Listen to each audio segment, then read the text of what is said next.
ఓం శ్రీ సాయిరామ్.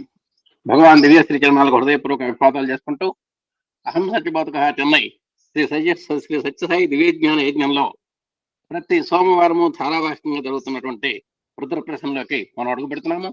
ఆ రుద్ర పరిశోధన పరిశీలన ప్రవచనకర్తలైనటువంటి మన ఆత్మీయ గురువులు పూజ్యులు గురువరేణ్యులైనటువంటి శ్రీమాన్ డిఎస్ శాస్త్రి గారికి ఈ సందర్భంగా మా అధినేత దంపతుల తరఫున, మన ఆత్మీయ సోదర సోదరిమణుల తరఫున, కొత్తగా చేరినటువంటి సభ్యుల తరఫున, అందరి తరఫున హృదయపూర్వకమైనటువంటి ప్రణామాలు చేసుకుంటూ వారిని రుద్ర ప్రశ్నలోకి అడుగు పెట్టవలసిందిగా స్వాగతం, సుస్వాగతం. సాయిరామ్ సార్. అందరికీ నమస్కారం. ఓం నమో భగవతే రుద్రాయ. మనం 4వ అనువాకంలో మొదటి 3 మంత్రాలు కంప్లీట్ చేసుకున్నాం. అందులో శరీరంలోనే అంతర్గతమైనటువంటి శక్తులు ఏ మాదిరిగా రుద్రతత్వాన్ని, శక్తి తత్వాన్ని పుణికిపుచ్చుకొని మనని రుద్రుడిగా మార్చేదానికి సిద్ధంగా ఉన్నటువంటి శక్తుల్ని సమన్వయంతో సద్వినియోగం చేసుకోవటం మూలంగా మనం సాక్షాత్ భగవాన్ రుద్రుడు అంటే భగవాన్ సత్యసాయి స్థాయికి మనం ఎదగచ్చు అనేది ఈ రుద్రం యొక్క ధ్యేయం. దాన్ని ప్రత్యక్షంగా మానవాళికి ఎట్లా నడుచుకోవటం మూలంగా దివ్యాత్మ స్వరూపులుగా మారతారు అన్న సంకేతాన్ని కేవలం మాటలో మనకి సంకేతాన్ని చెప్తూ, నడతలో ఏ మాదిరిగా నడవటం మూలంగా ఒక్కొక్కడు ఒక్కొక్క సత్యసాయిగా మారచ్చు అన్న విషయాన్ని తన జీవన విధానంతో మన మధ్యలో నిర్వర్తించిన భగవాన్ సత్యసాయి బాబా ఆదర్శంగా ఆ మాదిరిగా కావటం అనేది రుద్రం యొక్క ధ్యేయం. సో ఇవాళ 4, 5 మంత్రాలు సమిష్టిగా 2 కలిసి చెప్పుకోవాల్సిన ఇది.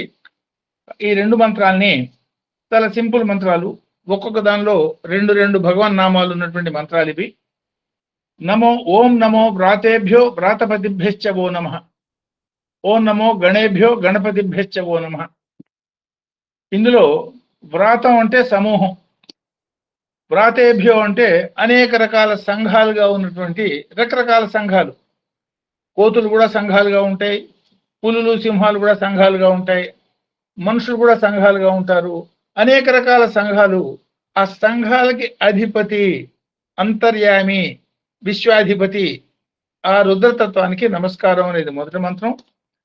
అనేక గణాలుగా ఉండే మహానుభావులందరికీ, సామాన్య జీవులందరికీ, రకరకాల జీవులకి కూడా గణాలుగా ఉన్న వీళ్ళందరికీ కూడా గణస్వరూపంగా ఉన్న వాళ్ళకి అధిపతిగా, గణాధిపతిగా, గణపతిగా ఉన్న పరమతత్వానికి నమస్కారం అన్నది వాటి యొక్క సాధారణమైనటువంటి అర్థం. సో ఈ మంత్రాల యొక్క దర్శన యొక్క పూర్వాపర స్థితి ఆ మహర్షికి, దుర్వాస మహర్షికి అరణంలో విశ్వానికందరికీ నిస్వార్థంగా ఆహారాన్ని అందించిన చెట్లు చూసి ఈ భావన కలిగిందో, లేకపోతే జరిగిన అనేక రకాల సంఘటనలు జరుగుతూ ఉంటాయి, గ్రూపులుగాను వ్యక్తులుగాను. ఆ వ్యష్టి సమష్టి పరమైనటువంటి భావన ఆయనకి వాటిలో సాధారణ దృశ్యంలో సాక్షాత్ శివదర్శనం కలిగించి ఉండే అవకాశం ఉన్నది. సో వీటిలోని ప్రత్యేకమైన సామాన్యమైన అర్థమైతే ఇందులో ఏం లేదు, గ్రూపుగా ఉన్నవాడు అన్ని గ్రూపులకి నమస్కారం, ఆ గ్రూప్ నాయకులకి నమస్కారం, ఒక్క మాటలో చెప్పాలంటే. కానీ ఇక్కడ దీన్ని అందులో అంతరార్థాల పరంగా మనం చూసుకున్నప్పుడు, అందులో వ్యష్టి సమిష్టి పరంగా అన్వయం చేసుకుని చూసుకున్నప్పుడు సాధనాపరమైనటువంటి అర్థాలు మనకు గోచరిస్తాయి. ఆ అర్థాన్ని మనం తెలుసుకునే ప్రయత్నం చేద్దాం. సో 4వ మంత్రంలో మనకి చెప్పేది సమాజాన్ని గురించి, మనిషిని గురించి, ఆ త్రిపుటి తత్వం, ఆ వ్యష్టి సమిష్టి పరంగా అన్వయం చేసుకుని మనం అర్థం చేసుకోవచ్చు.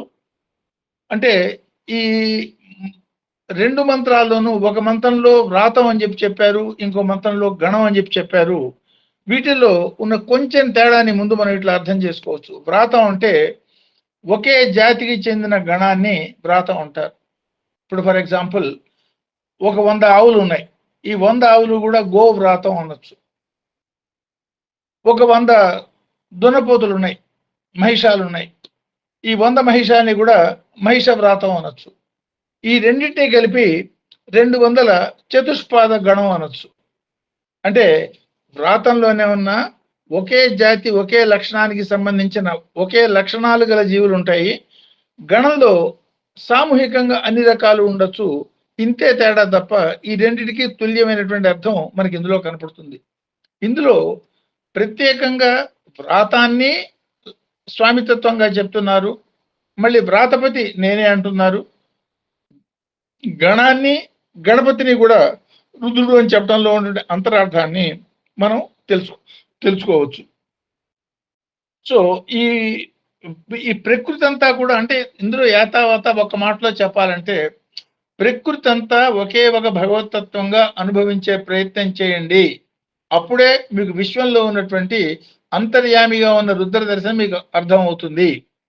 అంటే గీతలో చెప్పిన మాట చూడండి, కృష్ణుడు సాక్షాత్ భగవత్ స్వరూపుడైన కృష్ణుడు ఈశ్వర సర్వభూతానం హృద్దేశో అర్జున తిష్టతి, అంతర్యామిగా ఉన్నటువంటి తత్వమే బయట పరమాత్ముడిగా వ్యక్తం అవుతుంది. కాబట్టి ఈ రెండు తత్వాన్ని వ్యష్టిలోను సమిష్టిలోను అనుభవించే ప్రయత్నం చేసినప్పుడే ఆ ఏకో రుద్ర, అంటే విశ్వం అంతా ఒకే ఒక రుద్రతత్వం, ఒకే ఒక జ్యోతిర్మయ తత్వం అన్న అనుభూతికి మనం అర్హులం అవుతాము, ఆ స్థితి పొందుతాము అన్నది ఈ మంత్రాల్లో ఉన్నటువంటి సంకేతంగా మనం చూడొచ్చు.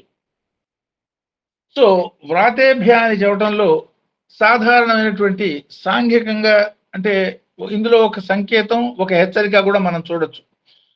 సో ఇందులో ఏమిటి అవి హెచ్చరిక ఏమిటంటే, వేద సమాజం మనకి ఏం చెప్పిందో చూడండి. వేద సమాజం అంటే చాలా పరిణితి పొంది సాక్షాత్తు భగవతత్వాన్ని అనుభూతం చేసుకున్నటువంటి వేద సమాజం, ఆ అనుభూతితో వాళ్ళు చెప్పిన మాట మానవుణ్ణి అమృతస్య పుత్రాహ అన్నది, ఆత్మస్వరూప అన్నది, అహం బ్రహ్మస్మిన్ అన్నది. అంటే ఒక్కొక్క వేదం యొక్క సారం మొత్తాన్ని ఒక్కొక్క వాక్యంలో చతుర్వాక్య 4 వాక్యాల 4 వేద సారంగా వాటన్నిటిలో ఒకే ఒక తత్వాన్ని, భగవంతుడు మానవుడు ఒకే ఒకటి, అంటే వడ్ల గింజ బియ్యపు గింజ తేడా తప్ప భగవంతుడికి మానవుడికి తేడా లేదు. వడ్ల గింజగా ఉంటే దాన్ని మానవుడు అన్నారు. అంటే అజ్ఞానం అనే పొర కమ్మి ఉన్నటువంటి జీవిని, భగవంతుడిని అజ్ఞానం అనే పొర కమ్మి, అంటే పొరని తన మీదకి తెచ్చుకున్న భగవంతుణ్ణి మానవుడు అన్నారు. ఆ పొర తీసేసిన జీవుణ్ణి భగవంతుడు అంటున్నారు తప్ప ఏమీ తేడా లేదు అన్న సంకేతాన్ని ఇందులో మనం చూడొచ్చు. దీన్నే మన సామాజికమైన చెప్పండి. అమృతస్య పుత్రాహ అన్నది వేద సమాజం. ఈ వడ్ల గింజ ఎగ్జాంపుల్ మరొకసారి చెప్పండి, నాకే అర్థం కాదు. సపోజ్ వడ్ల గింజ ఉన్నది, వడ్ల గింజకి బియ్యపు గింజకి తేడా ఏమిటి? వడ్ల గింజ పైన పొట్టు కవర్ గా ఉన్నది, ఆ పైన పొట్టు తీసేస్తే మిగిలేది ఏమిటి? బియ్యమే. సో బియ్యాన్ని భగవంతుడు అనుకుంటే వడ్ల గింజని మానవుడు అనుకోవచ్చు. కాబట్టి మానవుడు భగవంతుడికి ఉన్న తేడా ఏమిటి? బియ్యమే తన మీద ఒక పొట్టుని, అజ్ఞానం అనే కవర్ని ఏర్పాటు చేసుకుని మానవుడుగా పుట్టింది. భగవంతుడే, ఆ భగవత్ శక్తే అజ్ఞానం అనే ఒక ఆవరణని వెంట పెట్టుకుని రావటం మూలంగా మానవుడు అనబడుతున్నాడు. ఇదే మానవుడు ప్రయత్నపూర్వకంగా దాన్ని దంచటం, ఆ మీద పొట్టు తీసేయటం, ఆ ప్రక్రియతో ఆ పైన ఉన్నటువంటి పొట్టు కనుక తొలగించేటట్టయితే ఆ పొట్టు తొలగించబడ్డటువంటి జీవుడు భగవంతుడు అనబడతాడు. ఇప్పుడు భగవాన్ సత్యసాయి బాబాకి మనకి ఆకారపరమైనటువంటి తేడా ఏమీ లేదు. ఏమిటి తేడా? అజ్ఞానమైనటువంటి పొర మనకు ఉన్నది, ఆయనకు ఆ పొర లేదు. ఇంతే తేడా. ఆయన బియ్యపు గింజ అయితే మనం వడ్ల గింజలం. మనం చేసుకోవాల్సిన పని ఏమిటి? ఆ వడ్ల గింజకి బియ్యపు గింజగా మారాలన్నప్పుడు దంచబడాలి, ఆ పై పొట్టు చెరగబడాలి, అది బయటికి పోవాలి. దీన్నే మనం సాధన అంటున్నాం. అది భజన అనండి, లేదు సేవ అనండి, లేదు వ్యక్తిగతమైన యోగ సాధన, జ్ఞాన సాధన, రకరకాల పేర్లు, అనేక పేర్లు చెప్పొచ్చు. ఏ పేరు పెట్టినా సరే మనస్సుతో ఏర్పరచుకున్నటువంటి ఈ అజ్ఞానం అనే పొర ఒక్కటి తొలగించుకోవటమే తప్ప మానవుడికి దేవుడికి తేడా లేదు అన్న సంకేతాన్నే వ్రాతపతి గణపతి అని చెప్పటంలో ఈ మంత్రం మనకి ప్రత్యేకంగా చెప్తోంది అన్న అర్థం మనం చేసుకోవచ్చు. సో సపోజ్ భగవంతుడిని, అంటే వేద సమాజం అంటే ఎవడైతే ఆ భగవంతుడి యొక్క దర్శనాన్ని చూశారో, వాడి వేదాహమేతం పరమం విశ్వం మహంతం ఆదిత్యవర్ణం తమసపరస్తాత్. అంటే విశ్వంలో భగవంతు అంతర్గతంగా తన లోపలికి పోయి చూసినటువంటి ఆ మహానుభావులు ఈ చీకటి అనే ఆవరణ అవతల వెలుగుతున్న ఆ జ్యోతిరమైనటువంటి ఆత్మ వెలుగుని అంతరాదిత్య దర్శనంగా నేను చేసుకున్నాను, నేను చూశాను, మీరు ప్రయత్నం చేయండి చూడండి అన్న సంకేతాన్ని వేద సమాజం మనకి తెలిపి వాడు చెప్పిన మాట ఏమిటి? మానవుని గురించి అమృతస్య పుత్రాహ అన్నారు. లేదు అహం బ్రహ్మస్మిన్, లేదు వాడే భగవంతుడు, మానవుడికి భగవంతుడికి ఏం తేడా లేదు అన్నారు. ఆత్మస్వరూపుడు అన్నారు. అదే సమాజం మనకి హిస్టరీలో మనం చదువుకుంటాం, సివిల్ హిస్టరీ, దానిలో మనం ఏం చదువుకుంటాం? మానవుడు ఏమిటి? మానవుడు సామాజిక జంతువు, ఇది మనం చదువుకునేది. సామాజిక జంతువు అయినటువంటి మానవుడు పరమాత్మగా ఎట్లా మారతాడు అనే పరిణామ ప్రక్రియ 16 స్టెప్స్లో స్టెప్ 1 నుంచి స్టెప్ 2 దాకా, స్టెప్ 16 దాకా ఏ మాదిరిగా భగవంతుడు సంపూర్ణమైనటువంటి మానవుడు పరిణామ ప్రక్రియలో ఈ 16 స్టెప్స్లో సంపూర్ణమైనటువంటి భగవతత్వంగా మారతాడు అనేది కింద అనువాకంలో మనం చెప్పుకున్నాం. అంటే ఆ మాదిరి ప్రయత్నం చేస్తున్నామా, చేయలేకుండా సాధారణమైన సామాజిక జంతువుగా బతుకుతున్నామా అన్న మాటని ఈ 2 మంత్రాల్లోనూ దిశానిర్దేశం కోసం దూర్వాస మహర్షి మనకి చెప్పటంగా దీన్ని మనం అర్థం చేసుకోవచ్చు. అంటే మానవుడిని ఏమంటారు? యోనిజుడు అంటారు. అంటే 4 రకాల సృష్టిల్లో ఉద్భిజ, స్వేదజ, అండజ, యోనిజ, ఇవన్నీ కూడా పరిణామ క్రమంలో ఎక్కువ స్థాయి. ఉద్భిజ అంటే నేలలోంచి పుట్టిన గింజ నేలలో వేస్తే గింజ చెట్టుగా పుడుతుంది, దాన్ని ఉద్భిజం అంటారు. స్వేదయ అంటే ఏమిటి? గాలికి ధూళికి ఇది క్రిములు లాంటివి పెరిగిపోతాయి. ఇప్పుడు కరోనా ఒక దానిలోంచి ఇంకోటి మల్టిప్లై అయిపోయి లక్షలు కోట్లు, లేదు ఒక ఇన్ఫెక్షన్, లేదు ఇట్లాంటివి, ఇవన్నీ కూడా సృష్టిలో మనకు కనిపే బ్యాక్టీరియా మల్టిప్లై అయ్యేవన్నీ కూడా వాటిని స్వేదయ అనే పేరు పెట్టారు. ముందు గుడ్డుగా పుట్టి తర్వాత అందులో నుంచి తల్లి తండ్రి ఆకృతి పొందే ఆకారాన్ని అండజ అన్నారు. ఈ ప్రక్రియల్లో ఈ స్టెప్స్ అన్ని దాటిపోయి సరాసరి యోని నుంచి కింద పడే విధానంగా తల్లి తండ్రి ఆకృతితో పుట్టే శక్తి ఉన్నటువంటి వాడు మానవుడు అన్నారు. సో ఈ మానవుడి యొక్క ప్రత్యేకత ఏమిటి? 2 కాళ్ళతో నిలబడ్డప్పుడు, పుట్టినప్పుడు చిన్న బిడ్డగా 4 కాళ్ళతోనూ కూడా లేవలేని స్థితిగా, కదలడానికి వీల్లేని స్థితిలో వెల్లికిలా పడున్నటువంటి పిల్లవాడు క్రమక్రమంగా పాకటం దేకటం ఆ స్టేజ్ నుంచి దాటి నిలబడటం స్టేజీ, నడవటం స్టేజ్కి వచ్చినప్పుడు వర్టెబ్రల్ కాలం స్ట్రైట్ గా ఉండటం, అది మనకి అర్థమవుతుంది. అంటే క్రమ పరిణామంలో మిగతా జంతువులు కొంత పుట్టంగానే లేచి నడిచినా కూడా వాటికన్నా మానవుడు ప్రయత్నపూర్వకంగా ప్రతిదీ సాధిస్తూ, ఏది పుట్టినప్పుడు ఒక మామూలు ఒక తాబేలాగాను కదలటానికి వీలైన స్థితిలో ఉంటాడు. మెల్లిమెల్లిగా మోకాళ్ళ మీద 4 కాళ్ళ మీద నడవడం మొదలు పెడతాడు, చతుష్పాద జంతువులాగా. అక్కడితో ఆగుతాడా? నిలబడతాడు. నిలబడి నడవడం మొదలు పెడతాడు. అంటే తన వర్టెబ్రల్ కాలం స్ట్రైట్ గా ఉన్నది అన్న స్థితిని అనుభవంలోకి తెచ్చుకునేందుకు ఒక 2 ఏళ్ళు 3 ఏళ్ళు టైం తీసుకుని నడవటం మొదలు పెడతాడు. ఈ పరిణామ ప్రక్రియ మొత్తాన్ని కూడా మనం చాలా స్వాభావికమైంది, ఇందులో ప్రత్యేకత ఏది లేదు అనుకుంటాం. మిగతా జంతు జీవనానికి మానవుడి జీవనానికి చూస్తే ఇది చాలా విస్పష్టమైనటువంటి పరిణామం. ఏ జంతువులోనూ నిలబడేదానికి ఇంత ప్రయత్నం చేయటం ఉండదు. పుట్టంగానే 1 నిమిషం 2 నిమిషాలు లేదా 10 నిమిషాలు లేచి నిలబడటం, పరిగెత్తడం కూడా నేర్చుకోవాలి, లేకపోతే చచ్చిపోతుంది. సో మానవుడి విషయంలో 2-3 సంవత్సరాల ప్రయత్నంతో సాధారణమైనటువంటి ఒక గుడ్డు లాంటి మానవుడు లేచి నిలబడే స్థితికి వచ్చి అక్కడి నుంచి ఏం చేస్తున్నాడు? అదే పరిణామ క్రియని పర్టికులర్గా పెంచుకుంటూ భగవంతుడి పరంగా ప్రేమను పెంచుకుంటూ పోతున్నాడా, లేదు ప్రాపంచికమైనటువంటి విధానానికి అలవాటు పడి ఈ కామంతోనూ మోహంతోనూ పశువుగా మారుతున్నాడా అన్న మాటని స్వామి సూచనప్రాయంగా చాలా చక్కటి ఎగ్జాంపుల్గా ఒక మాట చెప్పారు. పుట్టినప్పుడు 2 కాళ్ళతో పుట్టిన మానవుడు సహజ సిద్ధంగా ఆ వర్టెబ్రల్ కాలం స్ట్రైట్ గా ఉండి హోమోసెపియన్ గా నిలబడేదానికి 2 కాళ్ళ మీద నిలబడి రుజు మార్గంలో నిలబడేదానికి అవకాశం ఇవ్వబడ్డ మానవుడు. దీన్ని ప్రేమని పెంచుకోవటం మూలంగా, ఆ సాధారణమైన ప్రేమని పెంచుకున్న విధానంగా దాన్ని విశ్వహితమైనటువంటి ప్రేమ, విశ్వకామన అనే భావంతో ఏ స్థితికి పోతాడంటే అమృతస్య పుత్రః స్థాయికి పోగలుగుతాడు. అంటే తానే భగవంతుడు అన్న స్థితి అనుభవంలోకి తెచ్చుకుంటాడు.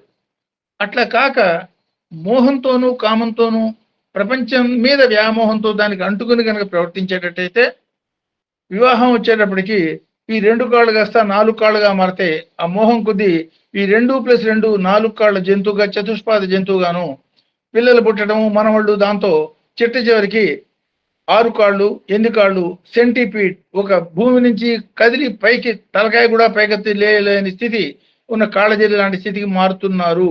ఈ రెండిట్లో ఏ స్థితికి మారుతారు మీరు అన్న సంకేతాన్ని దుర్వాస మహర్షి మనకి ఇక్కడ ఈ మంత్రపరంగా ఇస్తున్నాడు అని అనుకోవచ్చు. సో సామాజికంగా మనం ఏం ఫీల్ అవుతున్నాము, ఇవాళ ఉన్నటువంటి సమాజం ఎట్లా ఉన్నది? ఫర్ ఎగ్జాంపుల్ నాటో అనండి, లేకపోతే ఇంకోటి అనండి, లేదా భారతదేశంలో ఇండియా అనండి, లేదా ఇంకోటి ఎన్డీఏ అనండి, ఏమిటి మనం ఈ గ్రూపులన్నీ ఏమిటి చేస్తున్నాయి? వాళ్ళ యొక్క సామాజికంగా నీకన్నా నేను ఎక్కువ శక్తివంతుడును, లేదు ఓటు బ్యాంకు, మేమంతా కలిపి గుత్తగా వేస్తాము కాబట్టి వాళ్ళని ఎట్లా అప్పీస్ చేయాలి, ఇవన్నీ ఏం జరుగుతున్నాయి? సామాజికంగా వాళ్ళ యొక్క శారీరక శక్తిని సమిష్టిగా వ్యక్తం చేసే ప్రయత్నం చేస్తున్నారే తప్ప ఆధ్యాత్మిక శక్తిని పరిపుష్టం చేసుకునేదానికి ఏమన్నా ప్రయత్నం చేస్తున్నారా?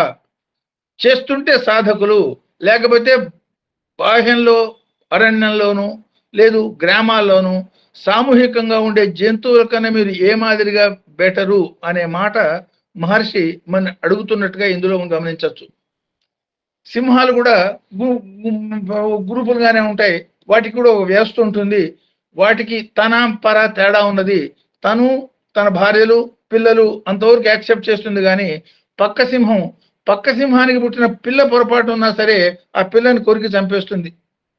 అంటే తీవ్రమైనటువంటి తన పర అనే భేదంతో వర్గాలుగా తన వర్గాన్ని పెంచుకోవటం, అవతల వర్గాన్ని దండించటం, లేదు వర్గ పోర్లు, లేదా వర్గ మైత్రులు, ఈ మాదిరి జీవనే మనుషులు కూడా చేసేటట్టయితే, అంటే కేవలం సామాజిక పురోగతి స్థాయికి మాత్రమే ఆగిపోయేటట్టయితే జంతువుకి మనిషికి తేడా ఏమిటి?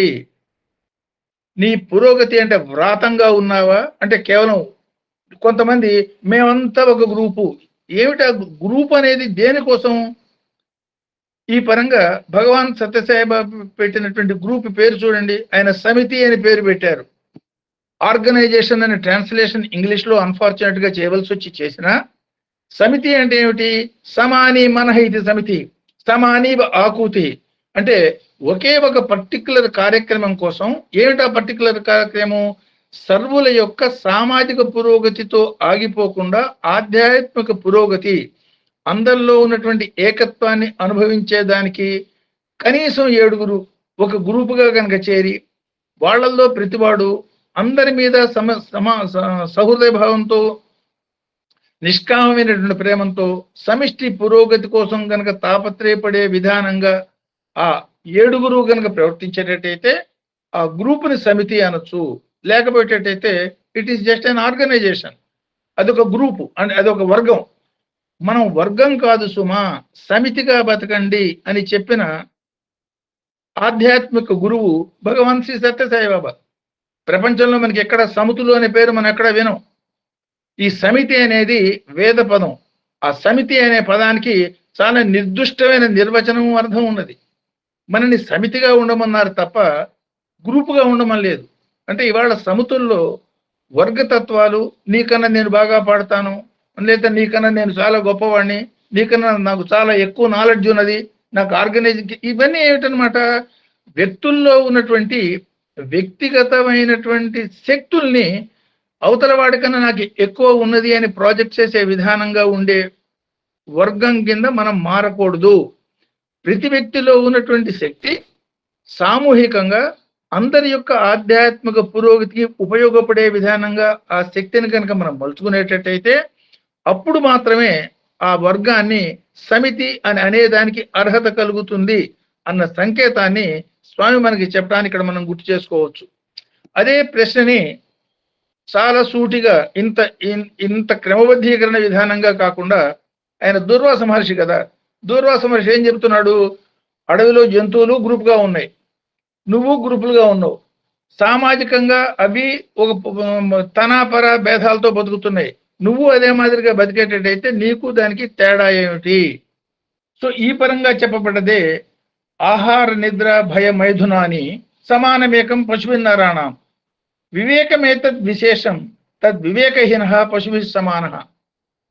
ఆహారం ఆకలి విషయంలో కానీ నిద్రపోయే విషయంలో కానీ ఏదన్నా తన పర అనే విషయంలో భయపడటంలో కానీ లేదు అన్నోన్ థింగ్ ఏదో జరగబోతోంది లేదు ప్రమాదం కలిగింది ఆ ప్రమాదానికి భయం లేదో శత్రువు వచ్చి అటాక్ చేశాడు భయపడే తత్వం ఆ భయపడే విషయంలో కానీ మానవుడికి జంతువుకి ఏమీ తేడా లేదు.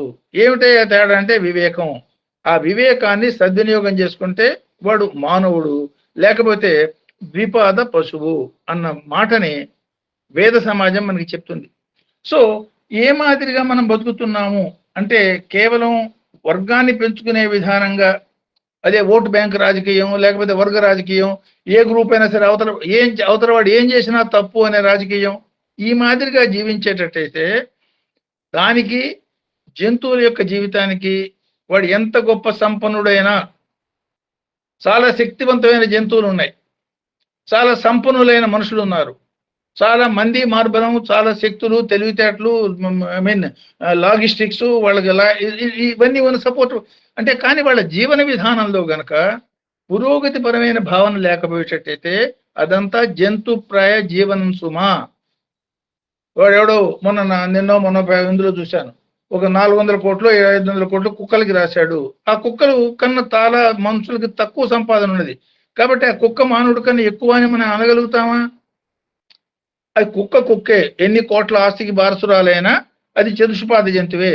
కానీ మానవుడు కూడా ఆ చతుష్పాద జంతువు పద్ధతిగానే బతుకుతున్నాడా?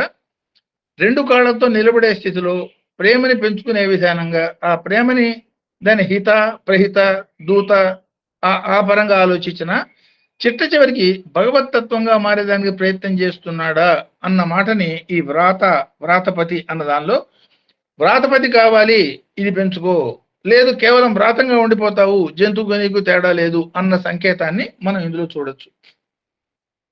వీటిల్లో క్రమ పరిణామంలో మనం ఏం చేస్తాము? మొట్టమొదట ప్రాదేశికమైనటువంటి ఆధిపత్యం కోసం వర్గ యుద్ధాలతో కొట్టుకుంటూ ఉంటాం. అంటే తన పర తేడా మన వాళ్ళైతే సంతోషం అవతల వాళ్ళైతే దుఃఖం. గీతలో కూడా గీత ఎక్కడ స్టార్ట్ అవుతుంది? మన వాళ్ళు పరాయి వాళ్ళు వాళ్ళ మధ్యలో జరుగుతున్న యుద్ధాన్ని గురించి ఏముంది సంజయ్ ఏం చెప్పు అన్న మాటతో స్టార్ట్ అవుతుంది. ఆ తన పర భేదాన్ని పోగొట్టుకోవటమే సాధన. స్వామి ఏం చెప్తారు? ఒక్కడివే చేయము ఒక సేవ ఒక్కడివే చేస్తే నేనే చేశానని చెప్పాల్సి వస్తుంది. నేను అనే మాట చేశాను కలిపేటట్టయితే అహంకారానికి దారితీస్తుంది. కనీసం ఇద్దరు చేస్తే మేం చేసామని చెప్పొచ్చు. మేము అనే దానిలో అహంకారం తగ్గుతుంది. ఐ టు వై సాధన, వై టు ఐ నేను అంటే అహంకారం. సో ఇగో పెరిగితే ఐ గో అవే. సో ఇవన్నీ స్వామి చాలా సూచనప్రాయంగా మన నిత్య జీవితంలో ఆ వేదాంతాల యొక్క అనుభవం కలిగేదానికి ఎట్లా వాటిని మలిచి చెప్పారో ఒక్కసారి ఇక్కడ మనం గుర్తు చేసుకోవచ్చు. సో ఇప్పుడు ఈ మొట్టమొదటి ఈ వర్గాల కోసం కొట్టుకోవటం వర్గాలు పెంచుకోవటం బలం పెంచుకోవటం ఆటవికంగా జీవించటం లేదు సామాజికంగా ఆటవిక మనస్తత్వంతో జీవించటం ఈ జీవ పరిణామ ప్రక్రియలో ఇవన్నీ అంతర్భాగాలైనా అక్కడతో ఆగిపోకుండా ఆ వివేకాన్ని పురోగతికి ఆత్మానుభూతికి అది పైనన్నటువంటి వడ్ల గింజ పైనన్నటువంటి పొట్టు తొలగించుకుని ఆ బియ్యపు గింజగా మారేదానికి ఉపయోగిస్తున్నారా? ఉపయోగించేటట్టయితే ఫైన్. లేదు అక్కడికే కనుక ఆగిపోయేటట్టయితే ఆ పరిస్థితుల్లో మనకు వచ్చి కొన్ని ఈ పరాకాష్ఠకు పోయిన వాళ్ళని ఏమన్నా వేదరుషులుగా ఆ వర్గంలో చూడొచ్చు. కాని వాళ్ళని సమాజంలో అనేకంగా చూడొచ్చు. ఈ రెండిట్లో ఏ మార్గాన్ని మనం ఎన్నుకోబోతున్నాము అనే క్వశ్చన్ దీనిగా మనం అర్థం చేసుకోవచ్చు. సో అంతటా అరమరికలేం లేకుండా ఈ ద్వంద్వ భావాలకి ఆస్కారం లేకుండా ఏ రకమైన షరతులు లేకుండా తనాపర అనే తేడా లేకుండా నిష్కామ నిస్సంగ ప్రేమ రూపంతో వ్యక్తమయ్యే తత్వం కేవలం భగవంతుడి యొక్క స్థితి మాత్రమే. దాన్ని ప్రత్యక్షంగా చూడగలిగిన భాగ్యం మనకి భగవాన్ సత్యసాయి రూపంలో మనకు కలిగింది. ఆ అనుభూతి లేనప్పుడు అట్లాంటి వ్యక్తి ఒకళ్ళు ఉండొచ్చు, ఒక మానవుడు అట్లా బతకచ్చు అన్న ఆలోచన కూడా సాధారణమైన సమాజానికి ఊహకు కూడా అందని విషయం అవుతుంది. సో మనం కళ్ళతో చూసాం కాబట్టి మనకు అవకాశం ఉన్నది. కళ్ళతో మనం చూసాము, శరీరంతోనూ మనసుతోనూ దాన్ని అనుభవించాము. కాబట్టి మనం ఆ మాదిరిగా మారాలి. ఆ మారేదానికి ప్రయత్నం చేయటం దాన్ని సాధన. ఆ మార్గానికి మనం తీసుకుపోయే మహత్తరమైన గ్రంథాన్ని మనం రుద్రం అనుకోవచ్చు. అందుకనే సాధనా పరంగా రుద్రం మనకి ఏం చెబుతుంది అనే విషయాలు మనం ఇందులో తెలుసుకుంటున్నాం. సో అందుకని ఇప్పుడు కొన్ని కారికలు కూడా పాత రోజుల్లో వచ్చిన కారికలు కనుక మనం చూసేటట్టయితే దిక్కు లేని వాడికి దేవుడే దిక్కు. ఏమిటి అర్థం? దిక్కు లేని వాడు అంటే ఒంటరివాడు. ఒంటరి వాడేవాడు స్వామి ఓ సందర్భంలో చెప్తారు. నిజంగా దిక్కు లేని వాడు ఎవడన్నా ఉన్నాడంటే వాడు కేవలం భగవంతుడు మాత్రమే. వాడికి ఎవరూ లేరు. భగవంతుడు అంటే అన్నిటికీ తానే, అన్నిట్లో ఉన్నది తనే, కానీ తనకంటూ ఎవరు ఏమీ లేదు. సో కాబట్టి ప్రతి వ్యక్తికి దిక్కు భగవంతుడు ఉన్నాడు. అదిగే దేవుడి పెళ్లికి అందరూ పెద్దలే అంటే ఏమిటి? ఇవన్నీ ఈ కార్యక్రమాలన్నీ కూడా సామాజిక పరమైనటువంటి అవగాహన కొంత పెరుగుతూ ఇంకా పూర్తి అవగాహన లేని స్థితిలో వచ్చినవి. సో అక్కడ ఆగిపోకుండా ఈ ప్రేమని పెంచుకుంటూ కనుక పోయేటట్టయితే వీటిని 7 స్థాయిల్లో ఈ ప్రేమపరమైనటువంటి పెంపుదలతో సామాజిక స్థాయి నుంచి భగవంతుడి స్థాయికి ఎట్లా మనం పెరగచ్చు అన్న సంకేతాన్ని 7 స్థాయిలు ఇట్లా మనం అర్థం చేసుకోవచ్చు. అత్యంత స్వార్థపరుడైన వాళ్ళలో ప్రధానంగా ఉండే లక్షణం తనని తాను ప్రేమించుకోగలుగుతాడు. అంటే ప్రేమించుకునే వాళ్ళ లక్షణం భగవంతుడు మనలో పెట్టాడు. దాన్ని మనకి మాత్రమే లిమిట్ చేసుకునేటట్టయితే వాడిని స్వార్థపరుడు అన్నారు. కుటుంబం ఎందుకు ఇచ్చారు? స్వామి చెప్పిన మాట, కుటుంబం నీకు ఎందుకు ఇచ్చారు? భార్య పిల్లలు అంటే నీ ప్రేమని పెంచుకునేదానికి నీకు మాత్రమే పరిమితం కాకుండా నీ ప్రేమని పెంచే ఒక టెక్నిక్ తెలుసుకునేదానికి నీకు ఒక కుటుంబము, ఒక వ్యవస్థ, ఒక తల్లి తండ్రి ఏర్పడింది. ఆ పరంగా దాన్ని చూస్తున్నావా? లేదు దాన్ని కూడా ఈ జంతు సమాజం లాగా ఆలోచిస్తున్నావా? ఆ 2వ స్థాయిలో తన కుటుంబాన్ని, తనకి తగ్గ వాళ్ళని ప్రేమించడం. 3వ స్థాయికి వచ్చేటప్పటికి అంటే ఇంకొంత మనోపరిణామం పెరిగేటట్టయితే పురహిత స్థానంలో సమాజం మొత్తాన్ని, ఆ గ్రామం మొత్తాన్ని, ఆ పురం మొత్తాన్ని అజ్ఞానంతో కానీ అంటే సమాజబద్ధ భావంతో ప్రేమించడం. అంటే సామాజికమైన భావాలే ఉంటాయి, అందరి యొక్క మేలు ఆ మాదిరిగా ప్రేమించడం. 4వ స్థాయికి వచ్చేటప్పటికి తన మన తేడా లేకుండా అందరినీ ప్రేమించగలుగుతాం. కానీ ఇది ఎట్లా ఉంటుంది? దానిలో కూడా మంచి, తన యొక్క గొప్పతనం, ఈ లక్షణాలు కొన్ని కలిసి ఉండొచ్చు. అంటే కించిత్ స్వార్థం, పరార్థం, ఈ 2 కలిసి మహర్షాదులు, ఏకాగ్రత, రకరకాల స్థితుల్లో వాళ్ళు ఉంటారు. కానీ నేను తపస్సు చేసి నేను ముక్తి పొందాలి అనే ఒక భావన ఉంటుంది. అదేం తప్పు కాదు కానీ అంటే లిమిటింగ్ అని ఆ స్థితి. అది కూడా పోయినాక దధీచి లాంటి మహానుభావుల విషయంలో చూడండి. వాడెవడో ఇంద్రుడు వచ్చి వాడు ఎవరినో చంపాలి, దానికి నాయన నీ వెన్నెముక కావాలి అంటే సమాజం కోసం ఆటోమేటిక్గా తన శరీరాన్ని వదిలేసి వాడికి వెన్నెముక ఇవ్వటం. ఏమిటి దాని అర్థం? అంటే ఆ మాదిరి విశ్వహిత స్థాయికి పోయినప్పుడు అడగకుండానే ఆటోమేటిక్గా వడ్ల గింజ మీద పొట్టు దానంతట అదే రాలిపోయి వాడు బియ్యపు గింజగా మారిన పరిస్థితిగా సాక్షాత్తు భగవస్థితికి ఎదుగుతాడు. అదే నధనయ న ప్రజయ త్యాగే నైకే అమృతత్వ మానసు అన్న వేదవాక్యాన్ని ఈ పరంగా ఇక్కడ మనం గుర్తు చేసుకోవచ్చు. సో చివరికి కారణరహితమైనటువంటి అవ్యాజ ప్రేమ స్థాయి, ఆ స్థాయి మనస్సు అనేది ఏమీ లేని స్థితి కేవలం ఒక అవతారమూర్తిలో మనం చూడగలుగుతాం. దాన్ని చూసే భాగ్యం సత్యసాయి సభ్యులందరికీ కలిగింది. కాబట్టి దాన్ని ఆదర్శంగా చేసుకుని ఎంతవరకు మనం ప్రయాణం చేయగలుగుతామో అంతవరకు సాధనాపరమైనటువంటి ప్రేమ వ్యాప్తపరమైనటువంటి ప్రయాణాన్నే భగవత్పరమైనటువంటి దాన్ని సాధన అనొచ్చు. ఏ రకమైనటువంటి సాధన ప్రత్యేకంగా అక్కర్లేదు. నిష్కామమైనటువంటి ప్రేమ కనుక నీకు డెవలప్ అయ్యేటట్టయితే అన్ని సాధనల యొక్క సారం అదేను అని చెప్పిన స్వామి మాట కూడా ఇక్కడ మనం గుర్తు చేసుకోవచ్చు. సో ఈ దీనికి విశ్వం అంతా తనేను, విశ్వం అనే భావనని అనేక రకాలుగా స్వామి చూపించటం, ఎంతో మంది మహానుభావులు చూపించటం మనం సమాజంలో కూడా చూస్తాం. 1వ అనువాకం 6వ మంత్రంలో కణ్వ మహర్షి గురించి మనం తెలుసుకున్నాం. 6వ మంత్రానికి ద్రష్ట ఆయన. ఆ కణ్వ మహర్షి యొక్క ఆశ్రమానికి దుష్యంతుడు పోయినప్పుడు దుష్యంతుడు లోపల ఆశ్రమం ఇంకా దాకా పోలే, దానికి కొంత దూరంలోనే 1 or 2 kilometers ఆ పరిధిలో జంతువులన్నీ చాలా ప్రశాంతంగా జీవించటం, సింహం ఏనుగు కలిసి ఉండటము, అది చూడంగానే ఇతనికి ఓహో ఇక్కడ ఎవరో ఒక మహానుభావుడు ఎవరో ఉన్నారు, ఆయన యొక్క తపోశక్తి మూలంగా ఆయన అర ఎంతవరకు వ్యాపించిందో ఈ జంతువులన్నీ వాటి యొక్క సహజ వైరాన్ని కోల్పోయి ప్రేమగా ఉంటున్నాయి అన్న సంకేతం చూసి అక్కడికి పోతాడు. సో ఇదే దీని పరాకాష్ఠగా మనం ఇంకోటి చూడొచ్చు. ఆ జర్మన్ సైంటిస్టు స్వామి పరంగా చూసినారా, ఆయన గురించి దేవుణ్ణి నమ్మని ఆ జర్మన్ సైంటిస్టు చెప్పించిన మాటలు బెంగళూరులో, నడుస్తున్నటువంటి ప్రేమ, రెండు కాళ్ళతో నడిచే నిష్కామ ప్రేమ అని ఈ సత్యసాయి బాబాని మనం చెప్పొచ్చు. స్వామి చెప్పిన డెఫినేషన్ ఏమిటి? నిష్కామైనటువంటి ప్రేమే సాక్షాత్తు భగవంతుడు. అంటే ప్రేమని పెంచుకోవటంలో వాడి యొక్క తెలియకుండానే ఏ స్థితికి, గాయత్రి మంత్రం రోజు మనం చేయమని మనకు ఆదేశం. గాయత్రి మంత్రంలో మనం చెప్పే ప్రార్థన శ్లోకం ఒకసారి గుర్తు చేసుకోండి. ముక్తావిద్రుమ హేమనీల ధవళఛాయే ముఖే తీక్షణే, అంటే ముత్యపు రంగు, పొగడుపు రంగు, సముద్ర నీలపు రంగు, కరుగుతున్నటువంటి బంగారపు వర్ణం, మెరుస్తూ అప్పుడే ఉదయిస్తున్న సూర్యుడి వర్ణం. ఈ 5 వర్ణాల సమాహారం అంటే ఏమిటి? ఈ 5 రకాల శక్తుల సమాహారాన్ని వాడు సొంతం చేసుకుంటాడు. ఈ 5 రకాల అర వాళ్ళు ఎప్పుడైతే వస్తుందో వాడు గ్రాడ్యువల్ గా మామూలు మానవ స్థితి నుంచి సాధక మానవుడు, సాధ్య మానవుడు, భగవంతుడిగా మారిపోతాడు. దానికోసమే గాయత్రి మంత్రం. అందుకే అది విశ్వహితమైనటువంటి మంత్రంగా పెద్దలు చెప్పారు. దీన్నే భగవాన్ సత్యసాయి బాబాలో దేవుడు అంటే నమ్మకం లేని ఆ జర్మన్ సైంటిస్టు అరాపరంగా అర్థం చేసుకుని స్టేజ్ మీద అందరికీ చెప్పడం కూడా మనం గమనించవచ్చు. సో అట్లాంటి వాళ్ళ యొక్క స్థితిని ఎట్లా ఉంటుంది మనకి చెప్పేదానికి స్వామి యొక్క దీనిలో జరిగిన ఒక సంఘటన మనం ఇక్కడ గుర్తు చేసుకోవచ్చు. స్వామి బెంగళూరు పోతున్నప్పుడు స్వామి ఆ సీట్లో కళ్ళు మూసుకున్నప్పుడు నిద్రపోతున్నారని భావిస్తాడు. ఆ డ్రైవర్ స్వామి యొక్క స్టూడెంట్, రెగ్యులర్ గా వచ్చేవాడు. రోడ్డు మీద పాము పాపుతూ అడ్డంగా పోతూ ఉంటుంది.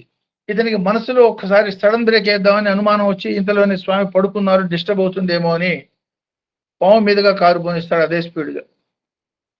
ఏం మాట్లాడకుండా మన్నాడు స్వామి ఆ పాము మీదుగా కారు పోయింది, సర్వజీవుల్లోనూ తనే ఉన్నాను అన్న మాటని సాంకేతికంగా ఆయనకు చూపించిన విధానం మనకు ఆశ్చర్యం అనిపిస్తుంది. స్వామి తొడ మీద కారు టైరు గుర్తు కనపడుతుంది. అంటే పాముకి నాకు తేడా లేదు, ఆ పాములో ఉన్న అంతర్యామి నేనేను అని స్వామి చూపిన లీల. అంటే అట్లాంటి విశ్వ ప్రేమ అనేది ఎప్పుడైతే ఉంటుందో, విశ్వభ్రమణకారక అంటాం భగవంతుణ్ణి. ప్రేమ ఆకర్షిస్తుంది. అంటే అఖండమైనటువంటి అనూహ్యమైన మ్యాగ్నెటిక్ పవర్ ఆటోమేటిక్ గా వాడికి సొంతం అవుతుంది.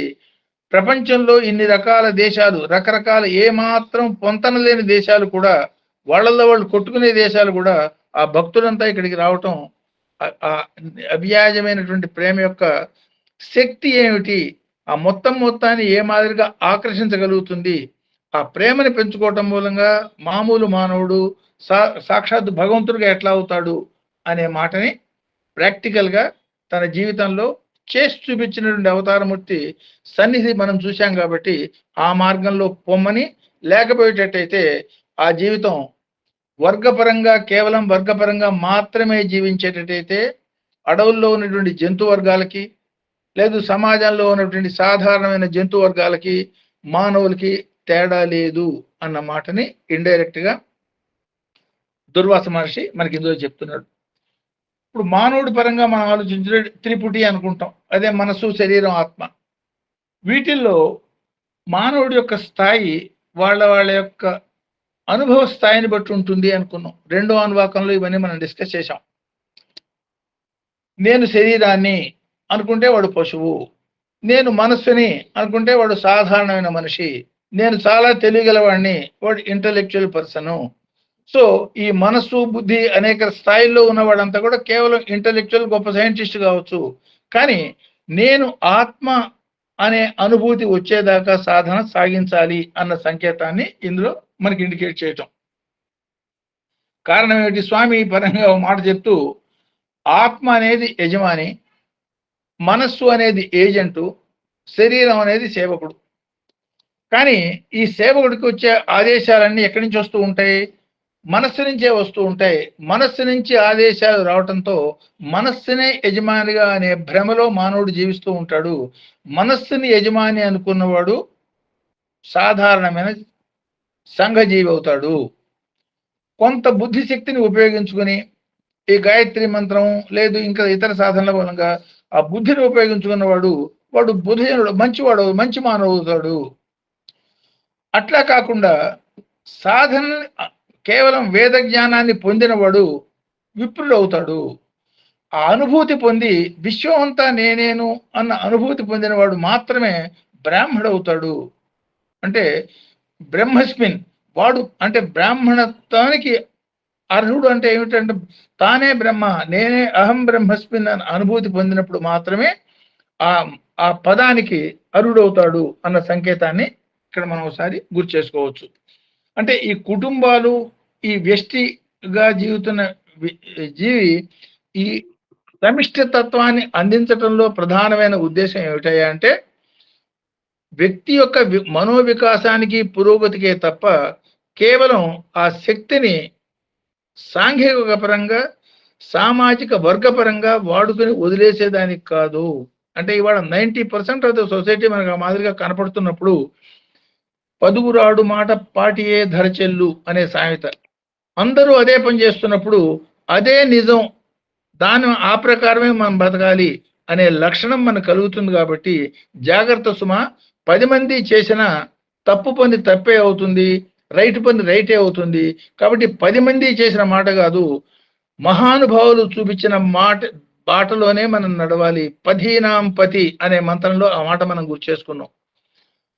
అంటే ఎవరైతే ఆ దోవ ఆల్రెడీ తెలిసిన వాళ్ళు, ఆ మార్గ అనుభూతి పొంది మనకి గైడెన్స్ చేసిన అట్లాంటి వాళ్ళనే మనం సంత్ కాదిక్ అని ధర్మరాజుని ప్రశ్న వేస్తే ఆయన సంతోదిక్ అని చెప్తాడు. అంటే ఈ దిక్కు ఆ దిక్కు కాదు మనం ప్రయాణం చేయవలసింది, అనుభవజ్ఞులైన మహానుభావులు ఏ మార్గం చూపిస్తే ఆ మార్గంలో మనం ప్రయాణం చేయాలి, అదే సరైనటువంటి మార్గం అని చెప్పిన మాటని యక్షుడు ఆమోదిస్తాడు. ఆ మాటని మనం ఇక్కడ గుర్తు చేసుకుని ఆ పరమైనటువంటి మార్గంలో ప్రయాణం చేయటం అనేది సాధనాపరమైన జీవితం. లేదు సామాజికమైన జీవితం కనుక అయితే అది జంతుప్రాయమైనటువంటి జీవితము అన్న పరమైనటువంటి అన్వయాన్ని ఈ వ్రాతపతి ధ్యేయంగా పెట్టుకున్నావా ప్రేమని పెంచుకో, వ్రాతమే ధ్యేయంగా పెట్టుకున్నావా పశు ప్రవృత్తి వస్తుంది. కాబట్టి అన్నిట్లో అంతర్యామి ఒకడే ఉన్నాడు. ఎంత పెద్ద వ్రాత ఉన్నా వాళ్ళలో ఉన్న వ్రాతపతి అంతర్యామి ఒకడే, ఒకే ఒక అంతర్యామి అనేక రకాలుగా కనపడుతున్నాడు అనే భావన పెంచుకునేటట్టయితే వ్రాతం మనకి కనపడదు, వ్రాతపతి మాత్రమే కనపడతాడు. దాన్నే స్వామి మనకి ఇచ్చే సూచన, లక్షల మంది జనం అక్కడ కూర్చుని మంచి చెడు రకాలు కూర్చున్నా సరే స్వామి ఎప్పుడు అనే మాట, దివ్యాత్మ స్వరూపులారా ఆ వ్రాతపతిని మాత్రమే చూడండి, వ్రాతాన్ని కాదు అనే సంకేతాన్ని కూడా ఈ మంత్రంలో మనం అర్థం చేసుకోవచ్చు. అంటే వ్యష్టిపరంగా సమిష్టిపరంగా దీన్ని సమిష్టిపరంగా ఆలోచించబడమన్నా అందరిలో ఉన్న అంతర్యామిని నువ్వు చూడు. వ్యష్టిపరంగా ఆలోచించినప్పుడు నీ ఒక్కళ్ళలోనే అనేక రకాలైనటువంటి శక్తులు ఉన్నాయి. ఈ అనేక రకాలైన శక్తుల యొక్క సమన్వయంతో, అదే కిందటి మంత్రంలో మనం చెప్పుకున్నాం, త్రిగుం, ఏది తెంచాలి ఏది తుంచాలి, ఏది పెంచాలి ఏది తుంచాలి అనే జ్ఞానంతో పనికిరాని వాటిని త్యజిస్తూ అవసరమైన వాటిని పెంచుకుంటూ వ్యష్టిగా నువ్వు పురోగతి పొందినప్పుడు మాత్రమే సమిష్టిలో ఉన్నటువంటి అంతర్యామిని భగవంతుడిగా గమనించగలుగుతావు. అంటే వ్రాతంలో నువ్వు ఉండటంలో ధ్యేయం ఏమిటంటే వ్రాతపతిగా మారటమే ధ్యేయం తప్ప ఇంకోటి కాదు అన్న సంకేతాన్ని ఈ వ్రాతపతి అనే దానిలో మనం చూడొచ్చు. ఇదే అర్థాన్ని గణపతిలో ఇంకొంచెం విస్తృతంగా ఈవెన్ దైవపరంగా అనేక రకాల గణాలు, బ్రహ్మ విష్ణు మహేశ్వర సూర్య అనేక రకాల గణాలు, ఈ పరమైన భావం అందులో వస్తుంది. కాబట్టి దాన్ని వచ్చే దానిలో మనం చెప్పుకుందాం. ఈ వ్రాతపతి పరమైనటువంటి భావాన్ని ఇక్కడ దీన్ని ఆపుదాము. సో ఇందులో సందేహాలు కానీ ఇంకా ఫర్దర్ ఎక్స్పాన్షన్ అట్లాంటిది ఏదైనా ఉండేటైతే you can ask me, will discuss those points. అందరికీ నమస్కారం.